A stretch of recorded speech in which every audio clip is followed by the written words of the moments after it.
Break के बाद एक मरतबा फिर स्वागत है और मैं मुनीश जी से जानना चाहूँगा। मुनीश जी, मेरे सुर मेरा तुम्हारा और सुर बने हमारा, आपको भी ईवीएम से ज़रूर दिक्कत होगी। हालांकि सुप्रीम कोर्ट ऑफ इंडिया और इलेक्शन कमीशन ऑफ इंडिया की जो दलील थी उस पर सुप्रीम कोर्ट ने ईवीएम को क्लीन चिट ऑलमोस्ट दे दी है। आपको भी दिक्कत है? देखिए, सबसे पहले तो लोकतंत्र का सबसे बड़ा पर्व चल रहा है। आज 5वें चरण का मतदान है। मैं आपके दर्शकों से, तमाम देश की जनता से अपील करूंगा कि अभी भी आधा दिन बचा हुआ है, जिन्होंने मतदान नहीं किया बाहर निकलें और मतदान करें। उसके बाद देखिए, जो कल गत दिवस जो शोपियां के अंदर और पहलगाम के अंदर आतंकवादी हमले हुए, कड़े शब्दों के अंदर उसकी निंदा करता हूं, कंडोलेंस प्रकट करता हूं उस शोपियां के उस पूर्व सरपंच के प्रति जिसकी निर्मम हत्या कर दी गई, अपनी जान गंवानी पड़ी, और सैलानियों के ऊपर जो है आतंकवादी हमले हुए। अब आते हैं ईवीएम पर। देखिए, ईवीएम पर क्या क्या हो रहा है, ये तमाम चीजें जो है अब जग जाहिर हो चुकी हैं। सुप्रीम कोर्ट ने जो है वो 11 दिनों के बाद जो डाटा आया ना, जिसमें 5.7% की वृद्धि हुई है, उस पर सुप्रीम कोर्ट ने भी अब उंगली उठाई है। 1.25 करोड़ के आसपास जो है मतदान बढ़ाकर दिखाया गया है। अब ये किन कारणों से है, कैसा, ये देश के इतिहास में ये पहली बार हुआ है और ये पहला वाकया नहीं है। जब शुरू के अंदर चुनाव आयोग ने 7 चरणों के अंदर एक लंबे मतदान का जो है वो डाटा बाहर निकाल के रख दिया कि 1.25 महीने ये मतदान चलेगा, उसी समय जो है शक की सुई देश की जनता की और तमाम विपक्षी पार्टियां की शक की सुई जो है वो बीजेपी की तरफ मुड़ चुकी थी। आज तक देश के इतिहास में नहीं हुआ। 1951 में जो लोकसभा के पहले चुनाव हुए थे, नवंबर में शुरू हुए थे और अगले 1952 के फरवरी में जाकर खत्म हुए थे। इस जो इतने बड़े पैच के बाद इस बार 2024 के अंदर इतना बड़ा मतदान हो रहा है 7 चरणों के अंदर। अरे ये तो बात करते थे वन नेशन वन इलेक्शन की, उस समय। आज ये देश की 543 सीटों पर एक साथ चुनाव नहीं करवा सकते, तो कैसे लोकसभा और असेंबली के चुनाव एक साथ होंगे? देखिए, उंगली उठना लाजमी है। उंगली इसलिए उठेगी कि कहाली के अंदर कांग्रेस के बड़े नेता दिग्विजय सिंह ने वहां पर जो है एमपी के अंदर वहां पर दिखाया है, उसकी अर्जी भी लगाई है सुप्रीम कोर्ट के अंदर। सिंबल लोडिंग यूनिट वहां से ईवीएम से गायब है, जिसका चुनाव के दौरान सुप्रीम कोर्ट ने जो है वो आदेश दिया था कि सिंबल लोडिंग यूनिट जो है 45 दिन तक वहां पर रखे जाएंगे सुरक्षित। और एक वायरल हो रहा है बहुत लड़के का वीडियो, जो लगातार जो है 8 बार जो है वो मतदान कर रहा है और अपना डिजिटल इंडिया जो मोदी जी ने शुरू किया वो लोगों को दिखा भी रहा है कि देखिए, मैंने अकेले ने 8 बार जो है इस पर जो है मतदान किया है। ये यूनिट गायब हो जाते हैं, सिंबल लोडिंग यूनिट। 11 दिन के बाद मतदान आता है और कहां कहां बढ़ता है। सबसे बड़ी देखने वाली ये बात है, मतदान कहां बढ़ाया जाता है? बिहार के अंदर, महाराष्ट्र के अंदर, राजस्थान के अंदर, वहीं पर जहां पर जो है बीजेपी को बहुत बड़ा खतरा है कि उनकी जमीन जो है वो खिसक रही है वहां से। जी, अनिल हमारे साथ जुड़ चुके हैं चिनौर पोलिंग बूथ से। Anil, I am audible? मुझे सुन पा रहे हो आप? जी जी जी। हाँ अनिल, ये विस्थापित मतदान केंद्र है, कितना उत्साह है लोगों में? क्योंकि लास्ट टाइम इनका ये आरोप था कि सुविधाएं नहीं होने के कारण वो वोट कास्ट नहीं कर पाए थे। इस बार क्या कहना है इनका? देखिए, इस वक्त अगर हम बात करें तो माइग्रेंट पोलिंग स्टेशन पर है और ये स्पेशल पोलिंग स्टेशन है जहां पर पूरी तरह से जो आप बात कर रहे हैं नाराजगी को लेकर, आज वो रिलीफ कमिश्नर के साथ और तमाम उन लोगों के साथ यहां पर बातचीत हुई है और उन सब सुविधाओं का लाभ यहां पर देखने को मिल रहा है।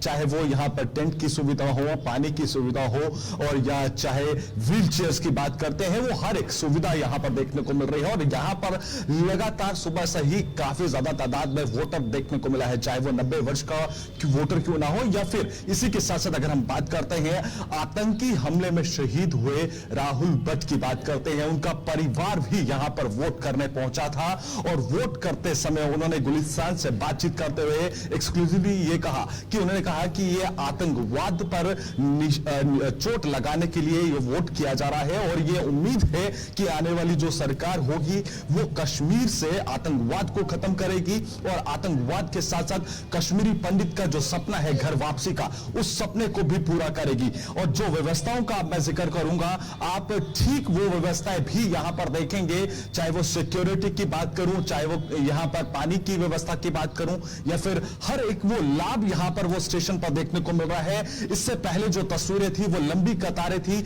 दोपहर का समय है, आप जानते हैं इस दोपहर के समय में कोई भी व्यक्ति जो है वो घर से बाहर नहीं निकलता है, मगर वोटर इक्का दुक्का होकर होकर अब घरों से बाहर निकल रहे हैं और उनका यह साफ कहना है कि हम इस बार वोट जो है विकास के रफ्तार पर कर रहे हैं और आने वाले समय में उम्मीद यह है सरकार से कि हमारी रिहेबिलिटेशन जो है उस पर भी जल्द सरकार जो है वो निर्णय लेगी। तस्वीरें मैं उस अनिल दिखाऊंगा कि यहां पर जो पूरी तरह से जी अनिल, चौथे चरण का भी आपने कवर किया था और चौथे चरण में श्रीनगर में मतदान हुआ था, श्रीनगर लोकसभा सीट में, और यहाँ पर भी जो विस्थापित हैं उन्होंने अपना वोट कास्ट किया था।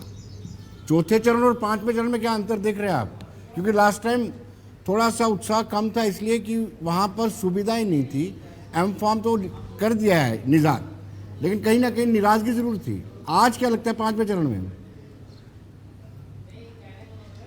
देखिए, पांचवें चरण में उत्साह डबल देखने को मिल रहा है। हालांकि नाराजगी जरूर थी, नाराजगी देखने को यह मिली थी कि नाम ना होने से और पूरी सुविधा ना मिलने से वोटर घरों से बाहर जरूर निकला था और उसका लाभ ना मिलने से वो नाराज होकर अपने घरों में वापस लौटा।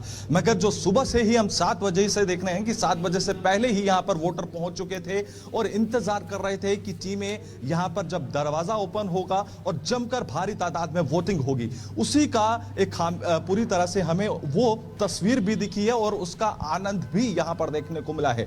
और जिस तरह से मैंने जिक्र किया है, राहुल भट्ट की बात करता हूं, आज वो दुनिया में नहीं है मगर उनका परिवार यहां पहुंचा था, उनकी धर्मपत्नी वहां पर पहुंची थी, उनके पिताजी यहां पर पहुंचे थे, उनकी माताजी यहां पर पहुंची थी। उन्होंने जब बात की है तो उन्होंने ये कहा कि डंके की चोट पर हम कहते हैं कि आने वाली जो सरकार होगी वो बहुत दृढ़ सरकार होगी और दृढ़ फैसले लेगी और दृढ़ फैसलों से जो है आने वाले जो देश के। चलिए अनिल जी, बहुत बहुत शुक्रिया आपका हमारे साथ जुड़े आप। अब मैं आदर्श जी से जानना चाहूँगा। आदर्श जी, आपने 2019 के भी चुनाव कवर किए हैं, 14 के भी कवर किए हैं, आपका अनुभव है, प्रचार में कितना डिग्रेडेशन आई है?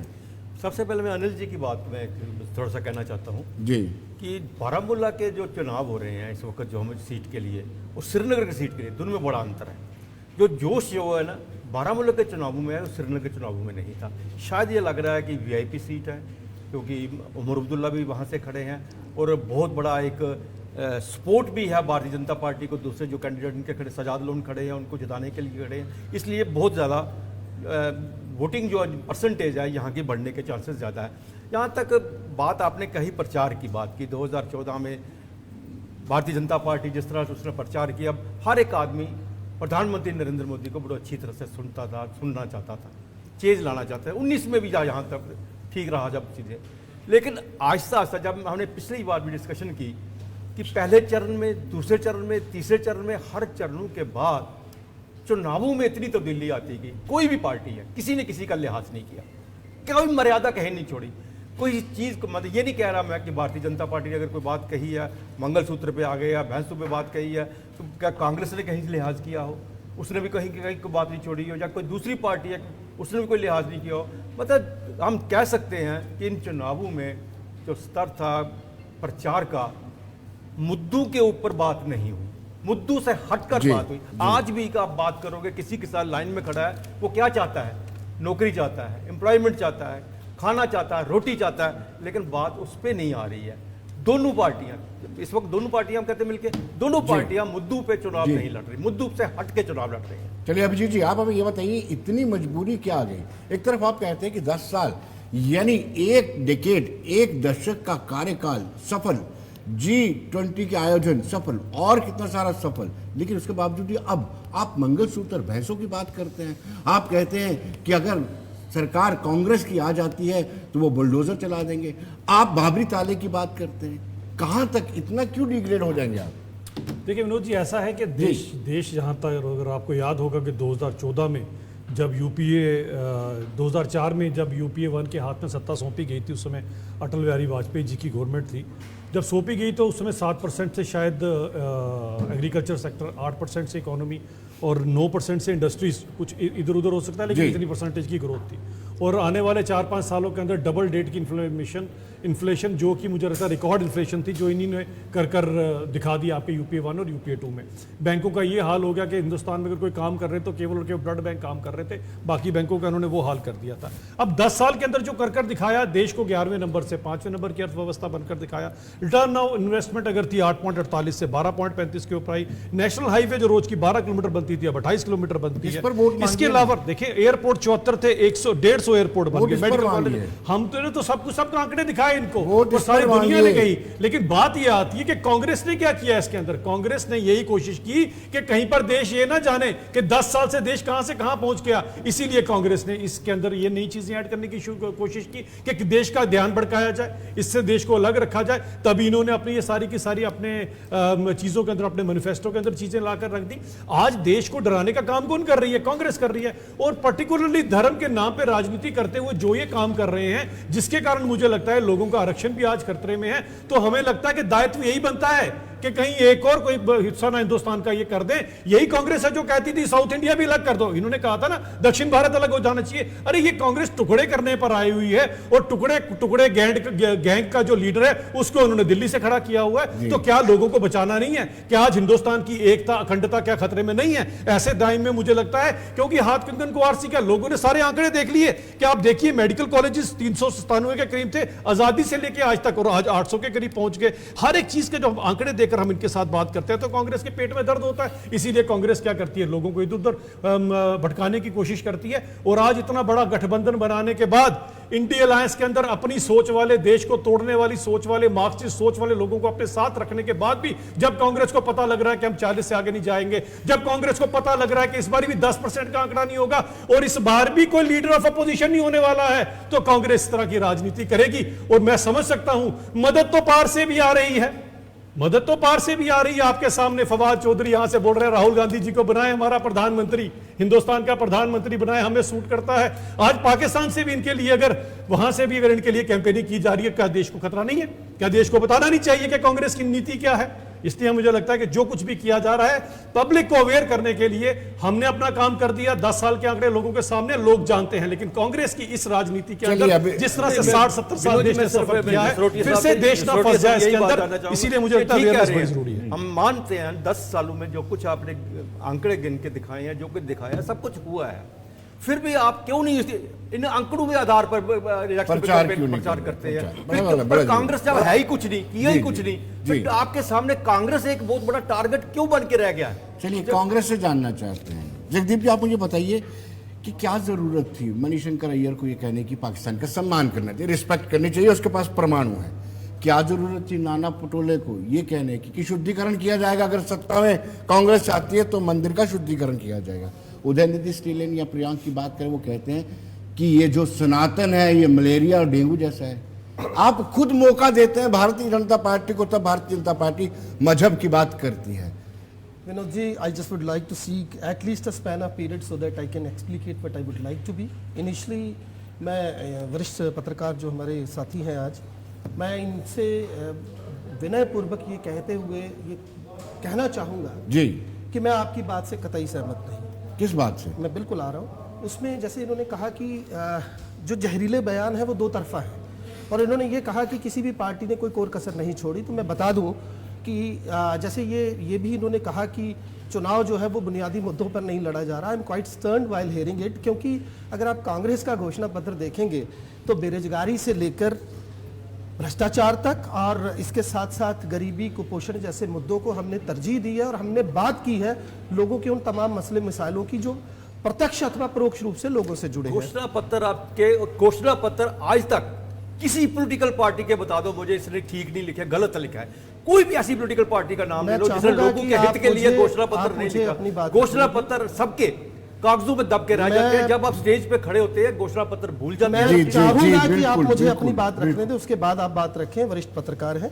यहां तक आपने फिर एक नया सवाल खड़ा कर दिया, जवाब दे दूं। जहां जहां हमारी पार्टी जीती है, जो जो वादे हमने किए वो हमने पूरे किए। अगर मैं उनकी फेहरिस्त बनाऊंगा तो बात लंबी हो जाएगी। एनी हाउ पब्लिक है, सब जानती है। अब मैं जरा आना चाहता हूं अभिजीत जी पर। मतलब मुझे समझ नहीं आती। आपने इनसे सवाल पूछे कि भैया आप बाबरी ताले पर बात करो, अभी आप ही ने पूछा ना जनाब, आपने इनसे पूछा कि आप इतना जहर क्यों घोलते हो, तो आपने सुना इन्होंने क्या जवाब दिए। ये आंकड़े लेकर आ गए कि कांग्रेस ने क्या किया। पहली तो बात, ये जो कांग्रेस का डर भाजपा के लोगों में, भाजपा के नेताओं और प्रवक्ताओं में बड़ी गहनता से प्रवेश कर चुका है, उसमें कोई दो राय नहीं कि वो बताता है कि आने वाला वक्त जो है वो किस ओर करवट लेगा। दूसरी बात, इन्होंने कुछ मुद्दे रखे हैं, मैं मुख्तसर सा बात जरूर करना चाहूंगा।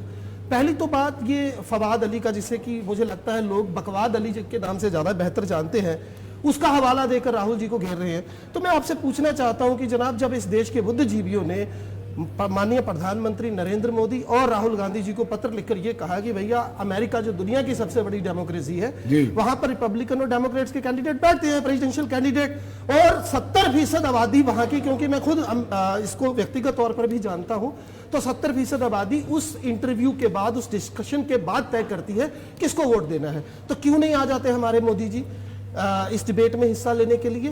साफ स्पष्ट हो जाएगा कि असली पप्पू कौन है। और दूसरी बात, बार बार अगर उनके बयानों को आप देखें, ये आंकड़ों का हवाला दे रहे हैं, मैं पूछना चाहता हूं, जिस मुल्क में प्रति घंटा 2 किसान और 1 नौजवान आत्महत्या करे, जिस मुल्क में एसेंशियल कमोडिटीज जो है उनका जो उनका उपभोक्ताओं को, उपभोक्ता संबंधी जो उनका आंकड़ा है वो इतना नीचे आ जाए कि आज तक के पिछले सारे रिकॉर्ड तोड़ दे। और महंगाई की बात पर जब ये बात करते हैं बार बार, मैं इनसे पूछना चाहता हूं जनाब, कहां है आपका मेक इन इंडिया का शेयर, कहां है आपका स्किल इंडिया, कहां है आपका वो तमाम जो आप बड़े बड़े दावे करते थे, जितनी आपने योजनाएं लाई थी। आप नोटबंदी पर क्यों नहीं वोट मांगने जाते? आप क्यों उन तमाम 3 बिलों के ऊपर बात करते जिसको बाद में गोदी मीडिया ने मास्टर स्ट्रोक बताया था? जाइए ना पब्लिक में, बात कीजिए उनके ऊपर। आपके पास सिवाय कांग्रेस को कोसने के और है क्या?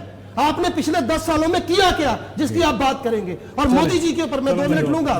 मुझे पता है जब मैं बात करता हूं तो अभिजीत जी को अक्सर रहता है कि मैं फटाफट उत्तर दूं। पहले सवाल सुन ले फिर जवाब। झूठ बोला जाता है, जिस तरीके से आराम से बीच बोला में मत बोलिए। देखिए, मोदी, माननीय प्रधानमंत्री मोदी जी की बात मैं बार बार क्यों करता हूं? क्योंकि मैं आहत हूं। वो मेरे भी प्रधानमंत्री हैं। कभी केरल में जाके कुछ कहेंगे, कर्नाटक में कुछ कहेंगे, एक समाज विशेष के लिए पहले गाली दे लेंगे या अभद्र शब्दों का प्रयोग करेंगे उस पद पर बैठते हुए, फिर बाद में कहेंगे मुझे तो समाज में रहने का कोई हक नहीं। एक बयान मुझे राहुल गांधी जी का बता दीजिए जहां पर उन्होंने कम्युनल बात, वो आरक्षण के आसपास ही घूम रहे हैं, उनको पता है आरक्षण से ही लाभ मिलेगा। आरक्षण पे बात इसलिए होती है क्योंकि अनंतराम हेगड़े ने कहा हमें 400 सीटें दीजिए, हम संविधान बदल देंगे। ज्योति मिर्धा ने कहा, मेरा नाम ले लिया है, अब पता नहीं अभिजीत जी, एक छोटे से ब्रेक के बाद आपके पास सीधा नोट, एक छोटे से ब्रेक के बाद